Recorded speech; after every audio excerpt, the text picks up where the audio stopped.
by just saying my congratulations to both the initiates that we will be honoring today and to the faculty members who are receiving Phi Kappa Phi awards.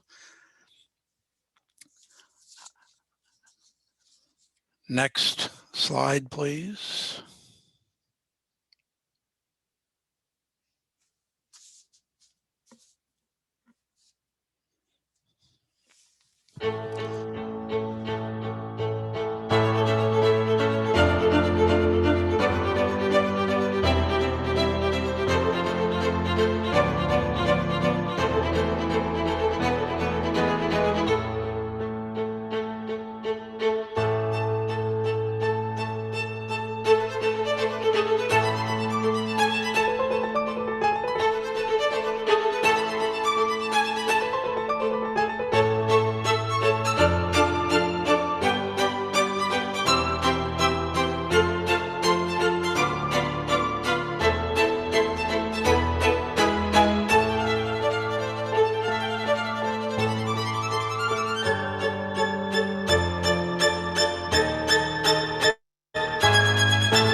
You've now seen a little bit about the Phi Kappa Phi logo. We'll have more to say about that a little later in the program.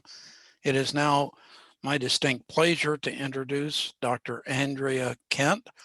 She is the interim provost and senior vice president for academic affairs here at the University of South Alabama, and she has some welcoming remarks.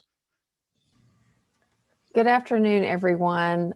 As Dr. Stedman said, I'm Andy Kent. I'm the interim provost and senior vice president. When I was invited to give opening and welcoming remarks to you all today, I eagerly accepted the invitation. This is one of the greatest honors for you all, and to be able to participate in congratulating you on your academic achievements is just an honor for me.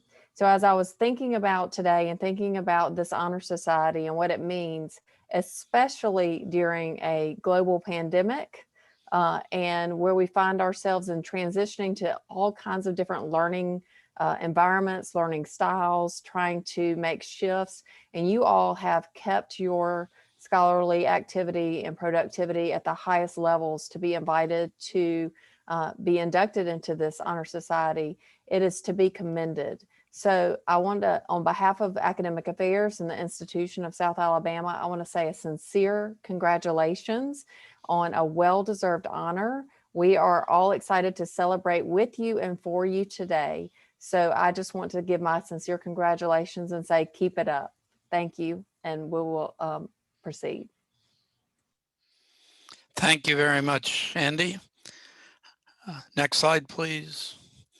A few words about Phi Kappa Phi. This honor society was founded in 1897 at the University of Maine. This society is the nation's oldest and most selective all-discipline honor society. It is comprised of more than 300 chapters in the United States, Puerto Rico, and the Philippines. The chapter here at the University of South Alabama was founded in 1977, and the picture that you see on your slide is of members in 1900 at the University of Maine. Next slide, please.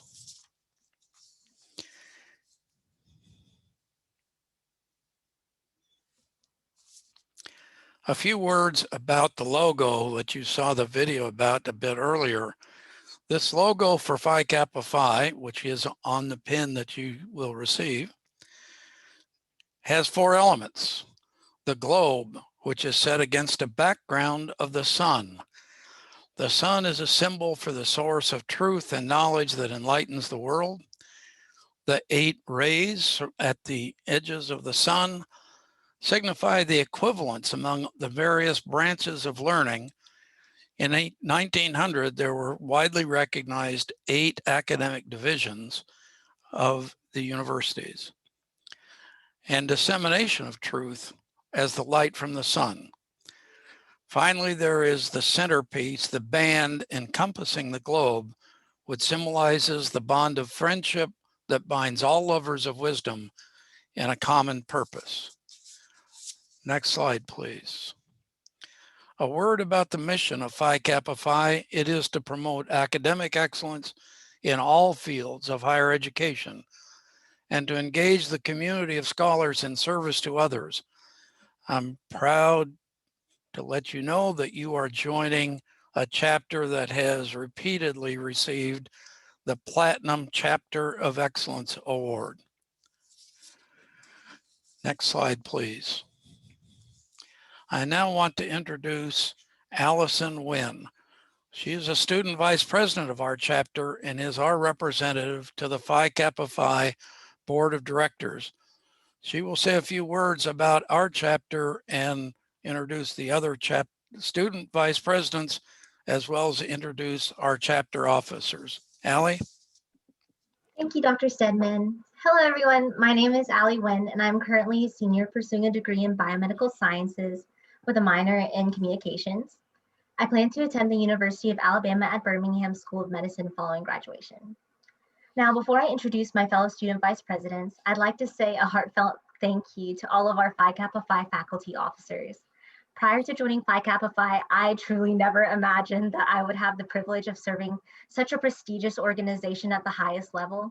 But today, as a member of the National Council of Students and as the sole national undergraduate representative, I've been granted the opportunity to make waves in a society that advocates for the love of learning and international literacy every day. So while these opportunities are incredible, they truly could not have been possible without the encouragement of my home chapter. So thank you from the bottom of my heart to all who have made the University of South Alabama's chapter of Phi Kappa Phi what it is today. Now, it is with great honor that I recognize my fellow student vice presidents, Sam Everett, Samantha Miklowitz, Caroline Franklin, and Sarah McWilliams. Our SVPs are composed of an incredibly diverse group of both undergraduate and graduate students. So please hit your applause buttons for our student vice presidents. Next slide, please. Now it is with even greater honor that I recognize our faculty officers.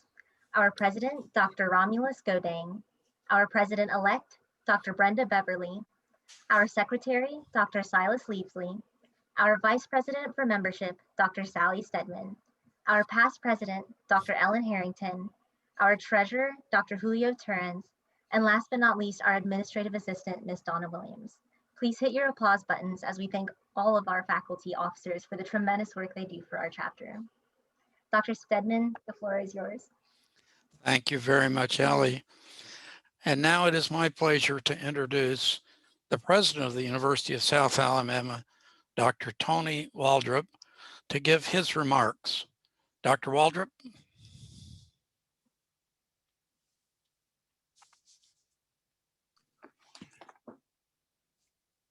Like everyone else, I want to congratulate the South Charter of Phi Kappa Phi for its commitment to honor and excellence. As Dr. Stedman has already said, year after year, they've been winning the Circle of Excellence Platinum status from the national organization. This just shows the quality of the students and the faculty leadership. There are three groups of people I would like to thank today. First, congratulations to the students. You are invited to join Phi Kappa Phi because of your scholarly achievements and hard work. Your commitment to academics is worthy of this recognition. You should be proud of your accomplishments. I just wish I could say as a student, I would have been inducted into Phi Kappa Phi, which was certainly not the case. I would specifically like to recognize our Phi Kappa Phi National Student Fellowship winner in 2020, Evan Mazur. To our students, you did not get there alone. And that brings me to two other groups of people I would like to thank: your parents and the faculty who are joining us. You have all put in hard work too, and there's no question looking at our inductees today that your hard work has paid off. I hope you will also thank all of our members of Phi Kappa Phi. Will thank the faculty that work with this organization as well as your own family. Something else that always happens at this initiation is that there awards given to faculty, and there will be more said about the awards in just a moment. These faculty demonstrate the range of disciplines taught at the university. Together, their work is reflected of a culture of excellence in research and creative work at South.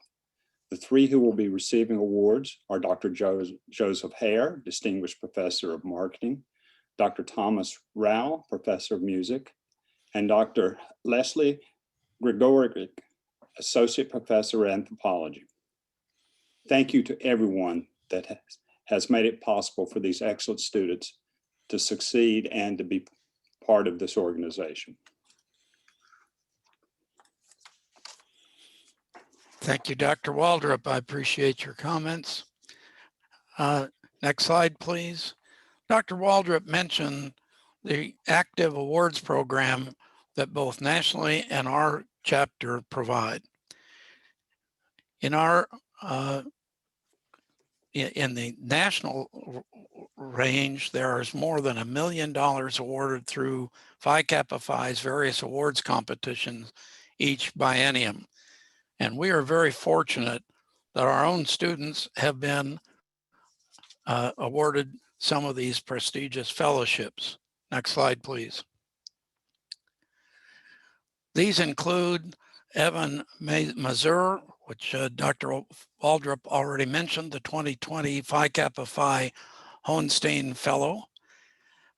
Former students Donovan Dahmer in 2019, Piwat Klamku in 2018, and Catherine Zeninoff 2016. All of these are now accomplishing great things in graduate studies with Phi Kappa Phi fellowships.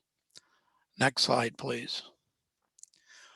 Another very prestigious national award was received by USA faculty in 2020. Dr. Brenda Beverly and Dr. Victoria Henbust won one of the Phi Kappa Phi literacy grants. And here to give you some more details is Dr. Brenda Beverly. Brenda?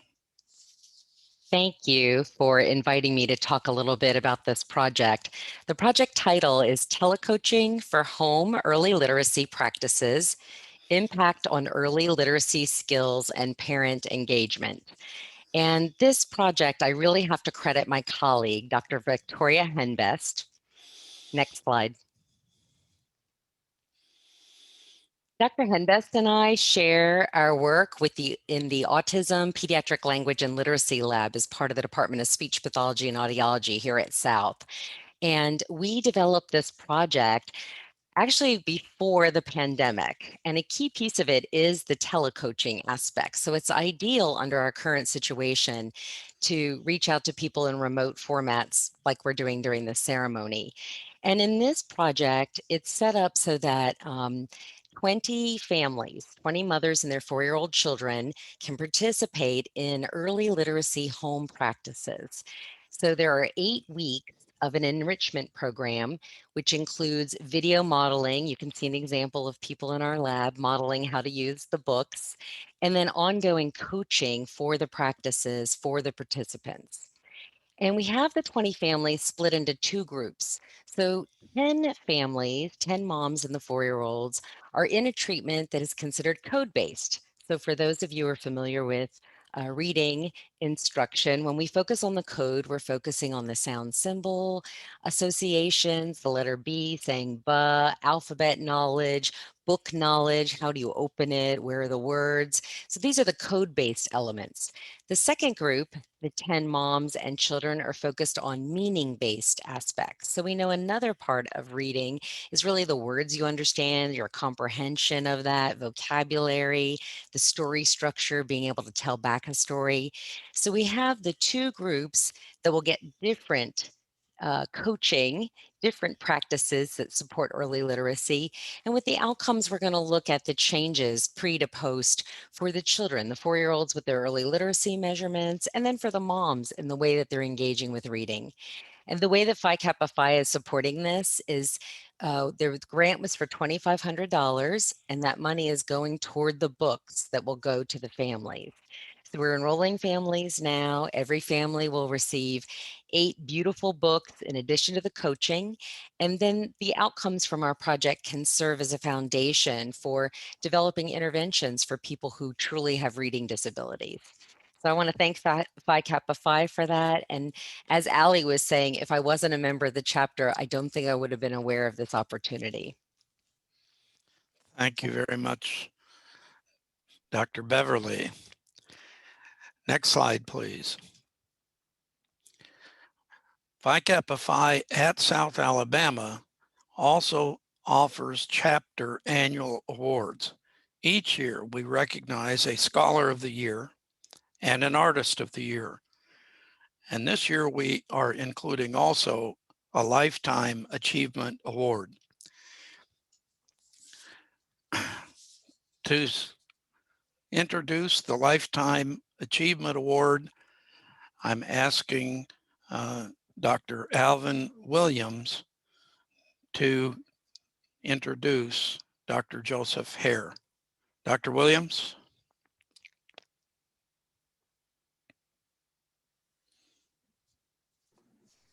Thank you, Dr. Stedman. It's certainly my pleasure to introduce a colleague. Dr. Joe Hare has been with the Mitchell College of Business for about 5 years, but I have known him for at least 35 years.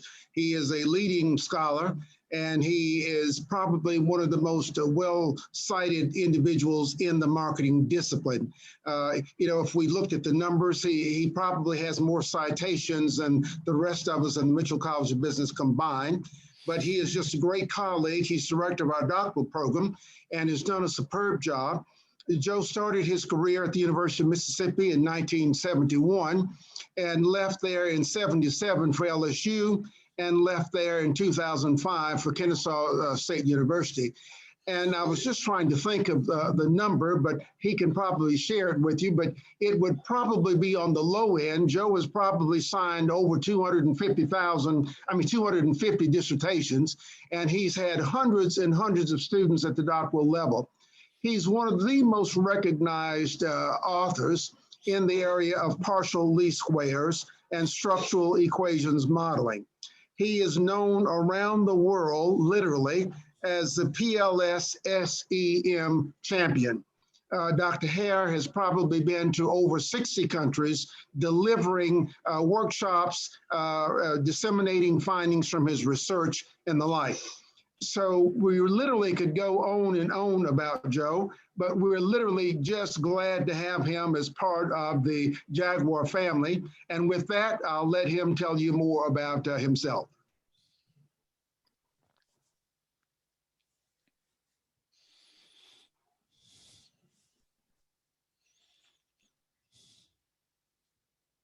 All right. I sent a slide. Is someone going to share that? Okay, great.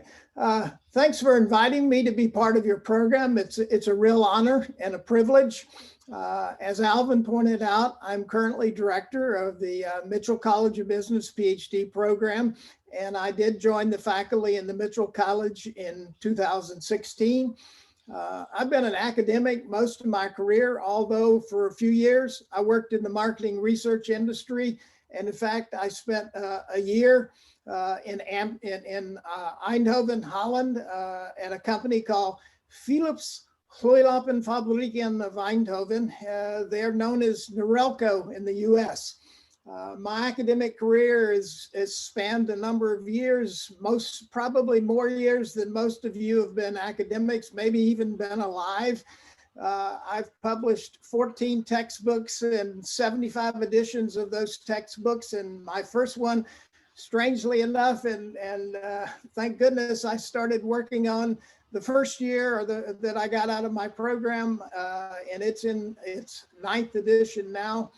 I've written more than 120 peer-reviewed journal articles, and as Alvin pointed out, around 250,000 citations, which is still unbelievable, but to me, but Google Scholar says it's true. I started out at the University of Florida with a PhD in marketing, and I became quantitative fairly quickly. And actually, That's what most people know me for. In fact, some people don't even know my careers or my education is in marketing, although I publish about half of my articles in that field. My earlier studies and stops in academics were at two R1 universities at Mississippi and LSU.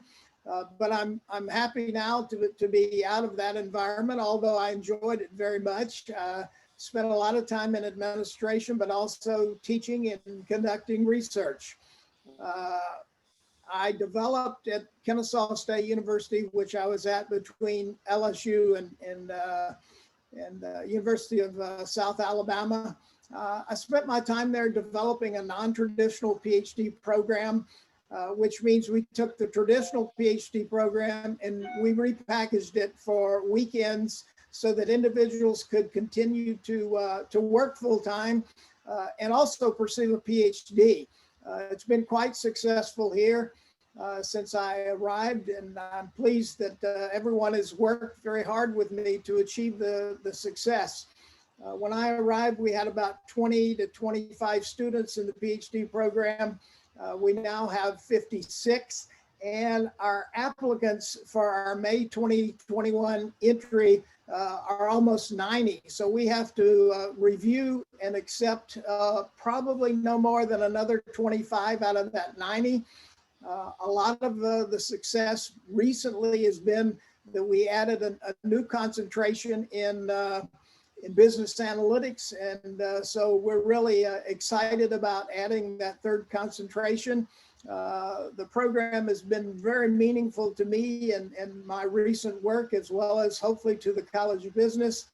And we look forward to many more years working with all the excellent faculty and students in the Mitchell College of Business. So thanks very much for providing an opportunity for me to teach and conduct research and support the efforts of the programs of South.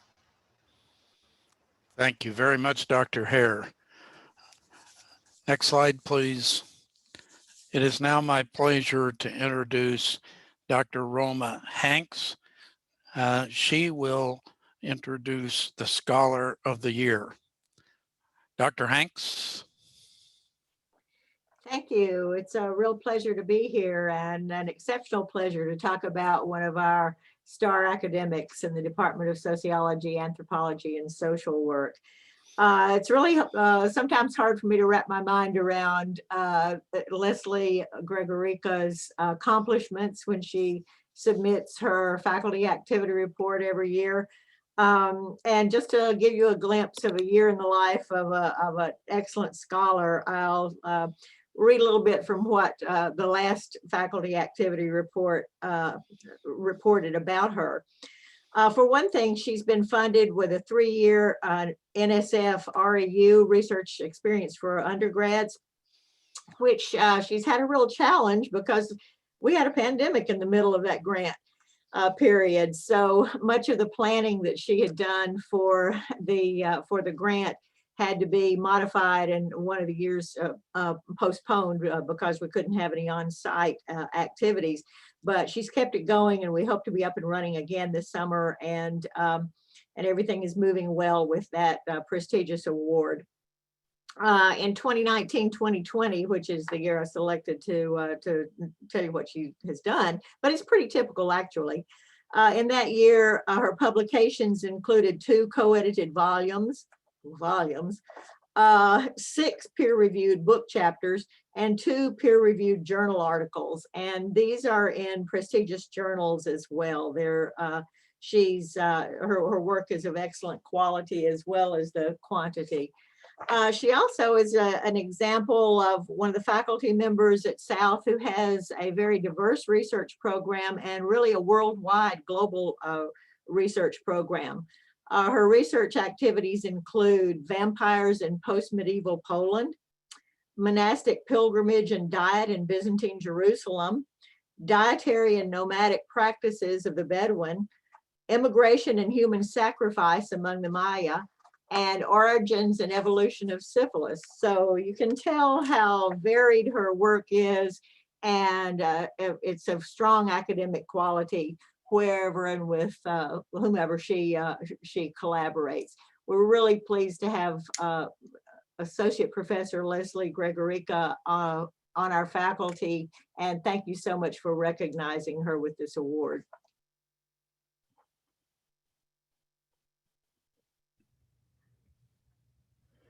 Thank you so much, Roma. I really appreciate that introduction. And I'm really honored to have received the Scholar of the Year award.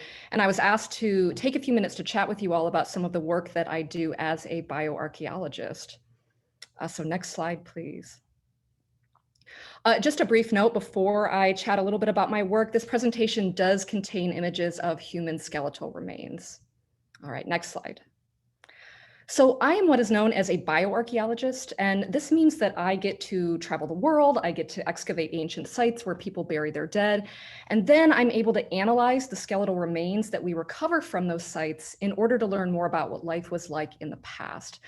And more than this, I tend to see my work as an opportunity to really bear witness and tell the stories of those who no longer have a voice, and to bring those stories back to life. Now, my particular specialty is in biogeochemistry. And this means that I look at the chemical components of ancient teeth and bone, and I'm able to then examine all sorts of questions related to life in the past, including things like the foods that people ate, what diseases they may have suffered from, and even how they moved around their landscapes. All right, next slide. Now, to date, most of my work takes place in the United Arab Emirates and in the Sultanate of Oman, both of which are in the Arabian Peninsula. And it's here that I've been directing excavation and research projects since 2011. Now, this research mostly has focused on the ways in which Bronze Age communities 5,000 years ago buried their dead, and they did so in these really large, monumental above-ground tombs, and you can see some examples of this in the center top image. And more than this, how changes in the way that they treated their dead over time actually reflect broader changes among living communities and the ways that they organize themselves. Now, in particular, what I have found is that despite interacting with much more larger and complex civilizations like Mesopotamia and the Indus Valley, where we see these really extreme differences in social hierarchies, the local populations in southeastern Arabia actively worked against the development of these social hierarchies. And they did so in part by burying hundreds of people together and then mixing up their bones after their bodies decomposed.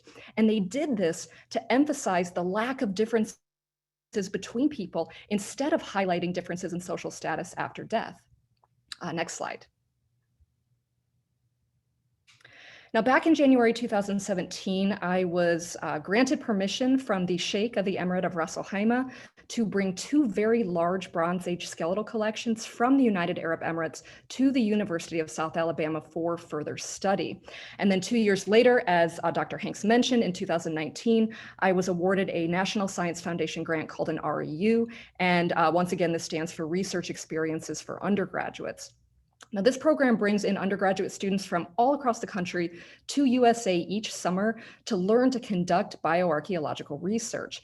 And unlike most training programs for students, we are actually able to pay our students to learn to do this work.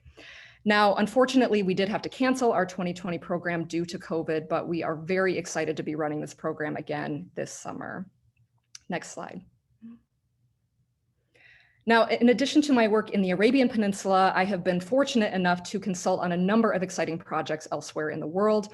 One of my favorite experiences has been excavating a 16th and 17th century cemetery at the site of Drawsko in northwestern Poland. And this cemetery was unusual because while most people had been buried in a totally normal way, a handful of burials contained bodies with sickles placed across their necks, like the one you can see in the image on the left. And what we discovered in the literature was that this was actually a Slavic folk tradition done to prevent these individuals from rising from their graves as vampires to attack the living.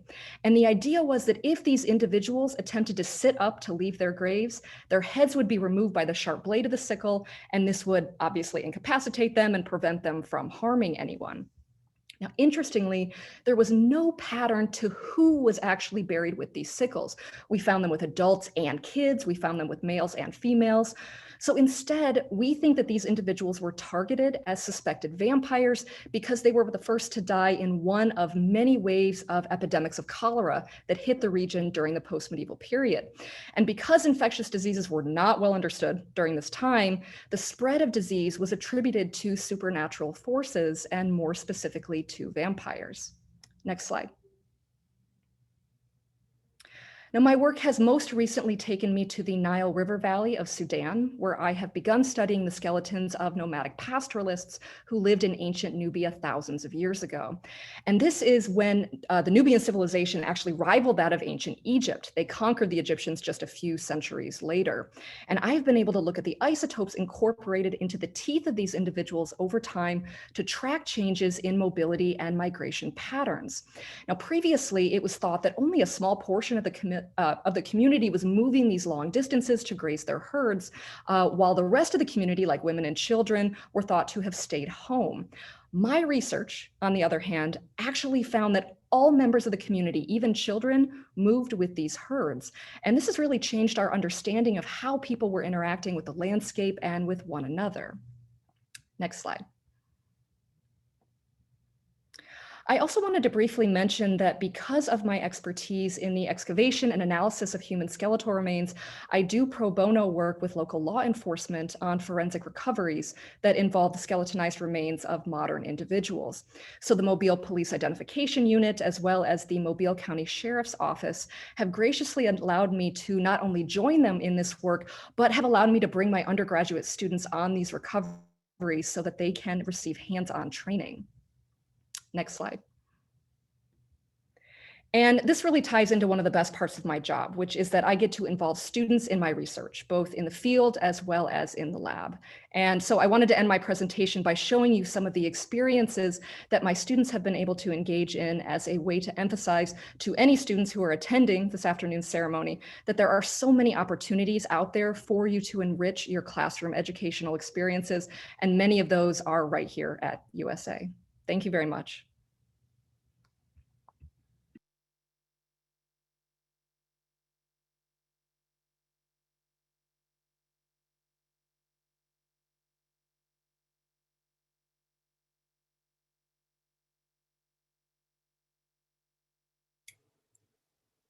Dr. Stedman, you're muted. Thank you. The next segment of our initiation ceremony is to recognize the Artist of the Year.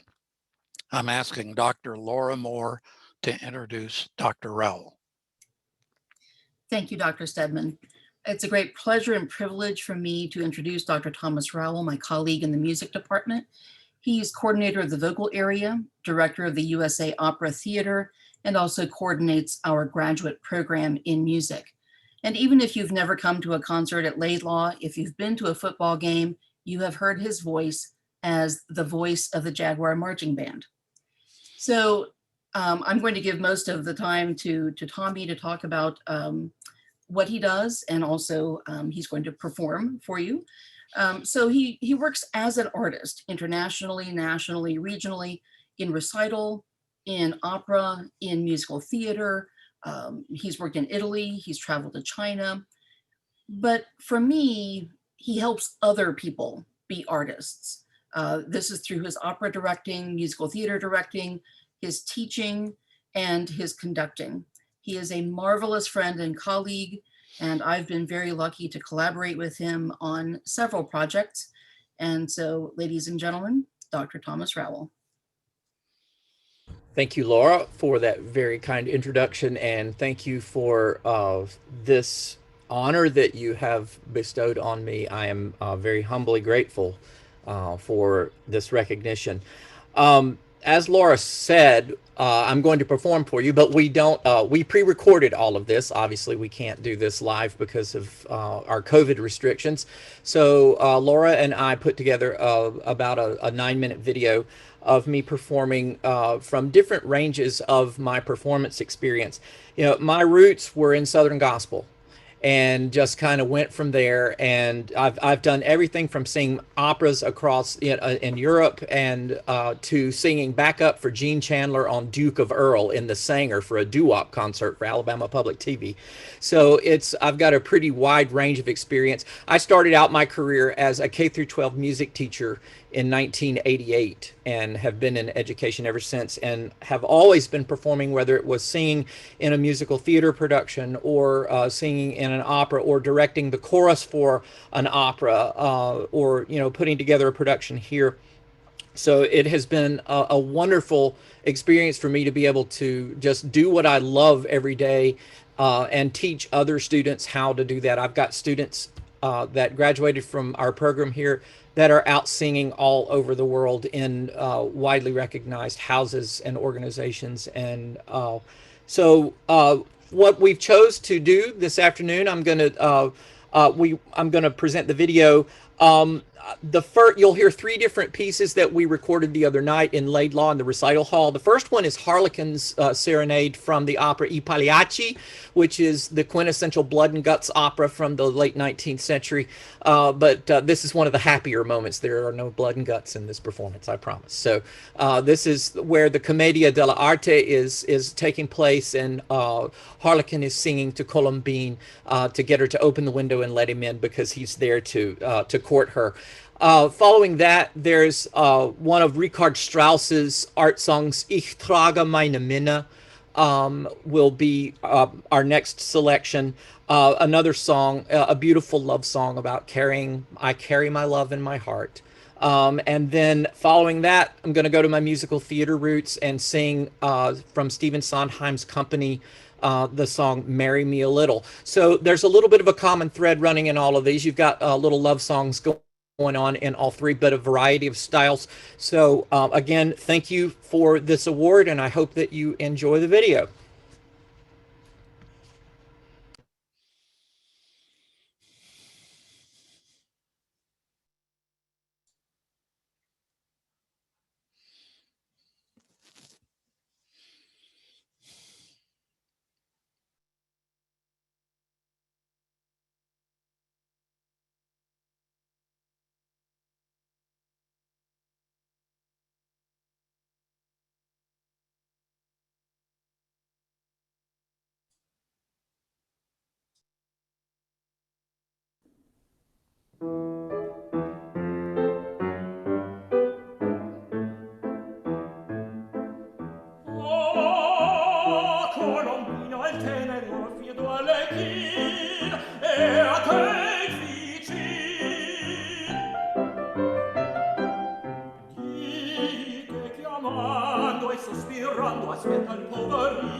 Ich trage meine Minne vor vorne stumm, im Herzen und in Sinne mit mir herum.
more than others, not exclusively. That's the way it ought to be. I'm ready. I'm ready now.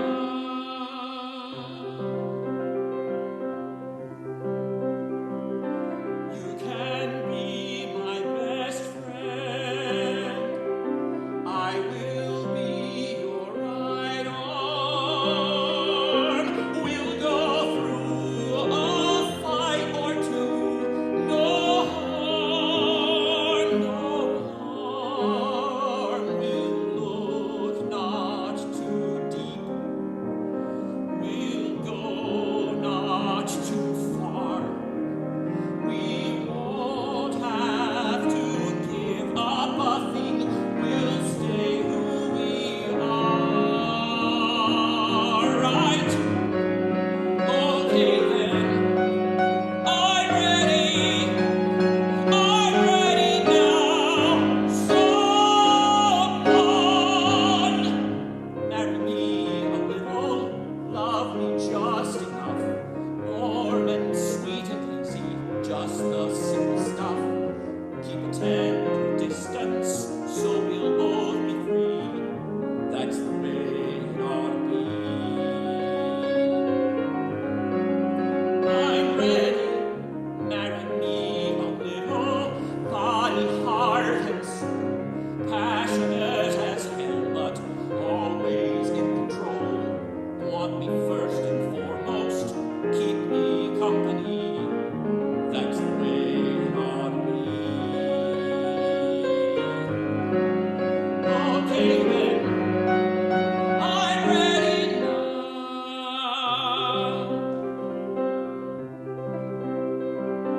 Oh, how gently we'll walk.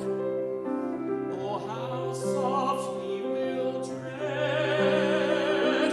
All the stings, the ugly things we'll keep unsaid. We'll build a cocoon of love and respect. You promise whatever you like, I'll never collect. Right? Okay then. I'm ready. I'm ready now. So on. I'm ready.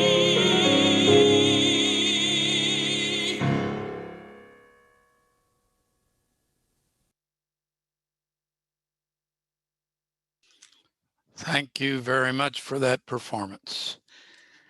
We now move to the central purpose of our initiation today, and that is to actually initiate our new members. We're going to begin this with a message from Phi Kappa Phi headquarters.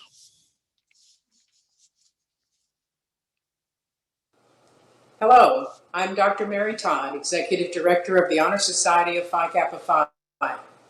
We are so pleased that you accepted your chapter's invitation to membership.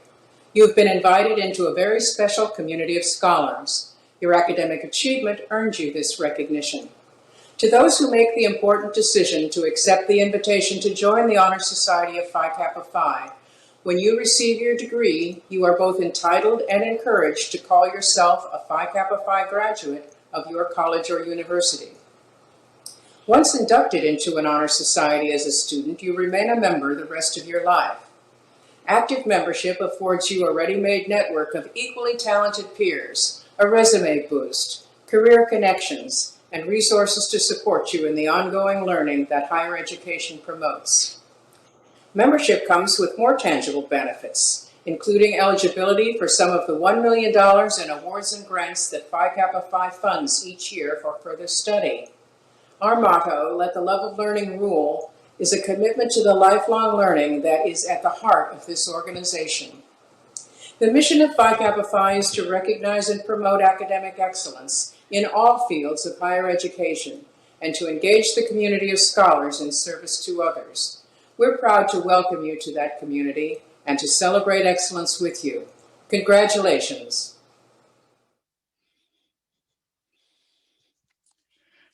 As Dr. Beverly conducts the initiation, please remember that membership is by invitation only. Your invitation exhibits that you're among the top 7.5% of juniors or top 10% of seniors and graduate students.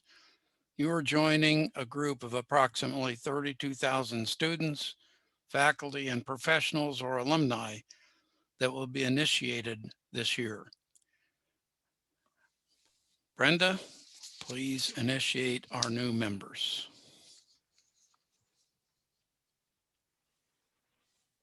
Hello again, welcome. I was initially initiated to Phi Kappa Phi as an undergraduate student several decades ago at Bloomsburg University in Bloomsburg, Pennsylvania. So this is a really special organization and event for me. And I don't think I understood at the time how interesting it is that Phi Kappa Phi supports these diverse areas of scholarship and achievement. And you can see that from the awards and presentations today, just how diverse the fields are and the accomplishments are. So that's exciting for me to know. And now, as we present the names of the new members, we'll do it by college. So starting first, next slide. So we're welcoming from Pat Capps Covey College of Allied Health the following new members: Francis Ainge, Alexander Fleet, Noel Luke Godang, Alexandria Green, Caroline Locke, Catherine Lyons, Ivy Wynn, Peyton Sibley, Ian Singley, Crystal Slaughter, Kirsten Torres. We can pause after each college if you like, applaud. I'm sorry we're not in person to shake hands and pass out the awards, but it's wonderful to have a chance to recognize you today.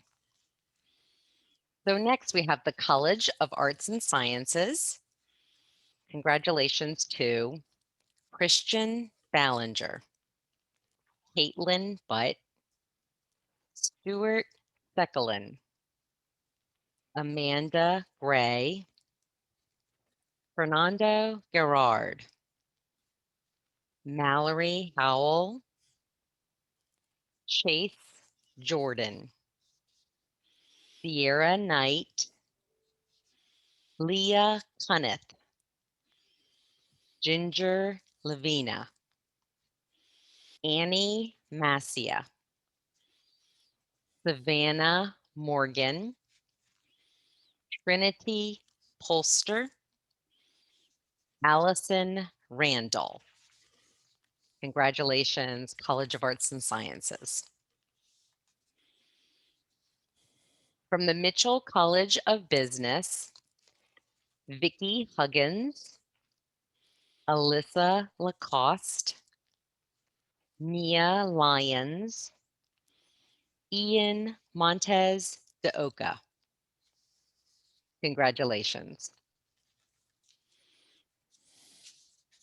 From the School of Computing, Emma Holm, Matt Horn, Lane Lyle, and Randall Sims.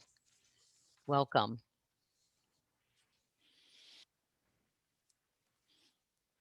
Our achievers from the College of Education, Abrati Abdullah, Heather Barsakoff, Cassidy Cullen, Amoria Dudley, Rebecca Gardner, Hayden Hammond, Aubrey Eichner, Jennifer Ledoux, Chastity Lowe, Wei Faith Win, Aaliyah Nobles Williams, Caitlin Overstreet, Reagan Perchurky, Wendy Perkins, Harry Pond. Continuing with the College of Education, we have Deirdre Smith, Courtney Thompson, Ida Tucker, Christina Weaver, Notalcia Whiting, Amy Zanatti. Congratulations, College of Education.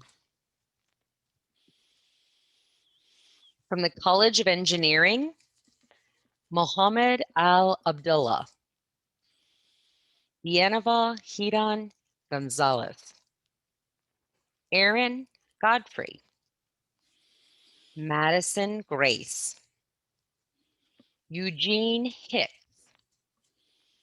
Mohammed Mubashir Hussein, Patrick Howells, William Sargent, Riazul Haq Tanmoy, Boyan Vasilev. Congratulations.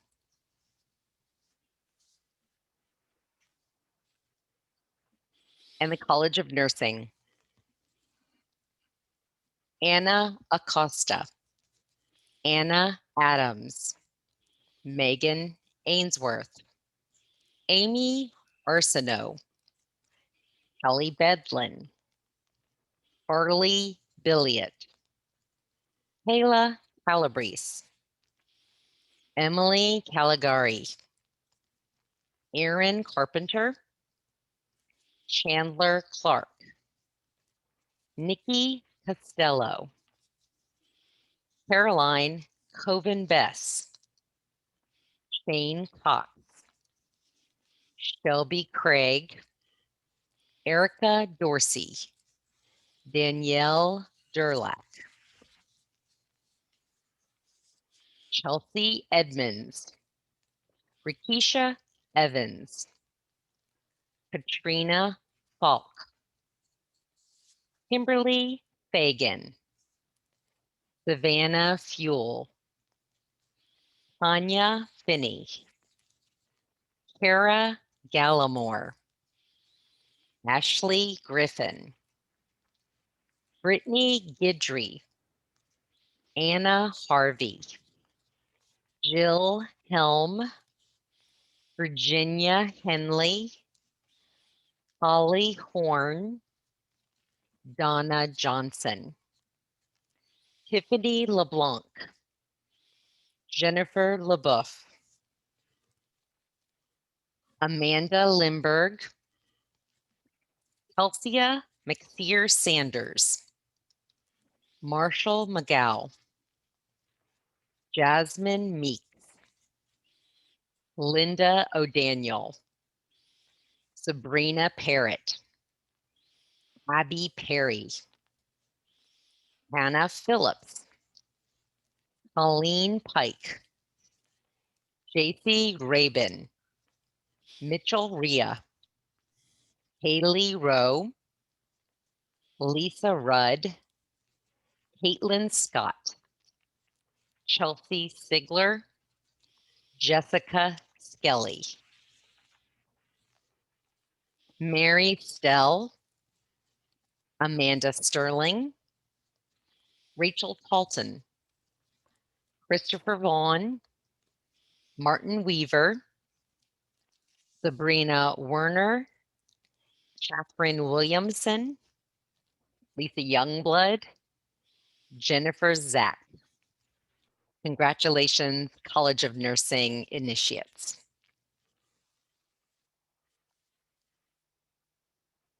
So the motto for Phi Kappa Phi, we can look to the Greek words, philosophia, which we understand as the love of learning, kriteto, which can be translated as meaning to rule.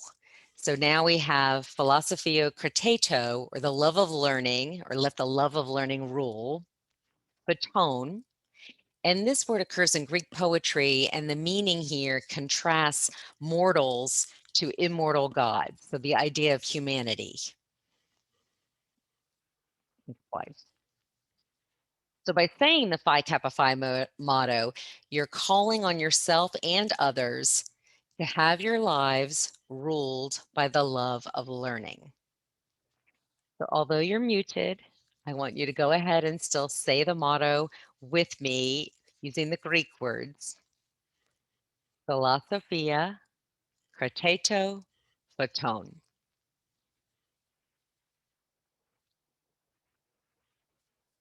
Next slide. By the virtue of your character and superior scholarship, it is my privilege to declare all of you to be members in good standing of the Honor Society of Phi Kappa Phi. Congratulations. And let me add my congratulations as well. Next slide, please. New members, let me remind you about scholarship and fellowship opportunities. There are student officer positions and our student organization. Please come to our next meeting and consider accepting one of our student officer positions. We'll have chapter events, including lectures and workshops, and there are service opportunities, including a yearly children's book drive.